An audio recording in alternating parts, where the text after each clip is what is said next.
आपल्याकडे असायला हवेत. आता सुरुवात आपण करूयात ज्याच्यासाठी आपला हा पॉडकास्ट आहे मेन. बरोबर. इन्व्हेस्टमेंट म्हणजे काय? म्हणजे इन्व्हेस्टमेंट म्हणजे सगळ्यांना असं वाटतं की SIP करावी, SIP करावी म्हणजे इन्व्हेस्टमेंट केली आहे. बरोबर. नेमकं इन्व्हेस्टमेंट म्हणजे तुम्ही काय सांगाल? ऑल ओव्हर जर आपण पकडलं सगळ्या गोष्टी, तर इन्व्हेस्टमेंट म्हणजे तुम्ही काय सांगाल? इन्व्हेस्टमेंट म्हणजे फार सोप्या शब्दात म्हणजे आपण ज्याला फायनान्शियल प्लॅनिंग बोलतो. करेक्ट. जे आपण एक कोर पकडलं, खूप सिम्पल आहे, खूप साधं आहे, ज्याला कधी कधी आपण खूप कॉम्प्लिकेटेड करतो. तर मला असं वाटतं की कोणत्याही इन्व्हेस्टमेंटचे 3 बेसिक्स फंडामेंटल्स किंवा स्टेप्स आहे. फर्स्ट ऑफ ऑल म्हणजे लाईफ प्रोटेक्शन आणि cover, that is the most important thing what I feel. जसं की सगळ्यात पहिले तुम्ही सफिशियंट अमाऊंटचा हेल्थ कव्हर घेणं खूप इम्पॉर्टंट आहे.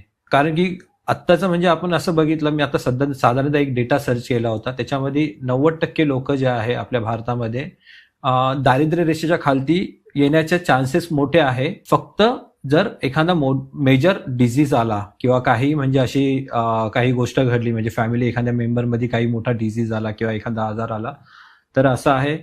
तर ह्या गोष्टीमध्ये काय होणार, जर समजा तुमचं हेल्थ कव्हर नाही आहे, तर एक तर तुमची इन्व्हेस्टमेंट असेल, ती इन्व्हेस्टमेंट तुम्हाला ब्रेक करावी लागेल, किंवा दुसरं असेल की तुम्हाला लोन घ्यावं लागेल. करेक्ट. पण जर सागरजी विचार करताय की मी 100 रुपीजची इन्व्हेस्टमेंट करायचा विचार करताय, पण सागरजींचा विश्वास नाहीये की मी म्युच्युअल फंड किंवा काही नाही घेणार, किंवा फॉर एक्झाम्पल XYZ कव्हर नाही घेणार. अच्छा.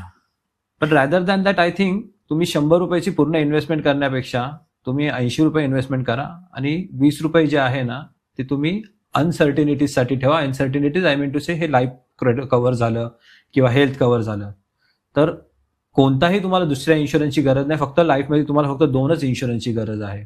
एक ती म्हणजे हेल्थ कव्हरची व्यवस्थित, म्हणजे जर स्वतःसाठी तुम्ही घेणार असेल, जसं तुमचं एज साधारणतः 28 ते 30च्या मध्ये असेल, तर एक 10 लाख 15 लाखाचा एक सफिशियंट अमाऊंटचा तुम्ही हेल्थ कव्हर घ्या.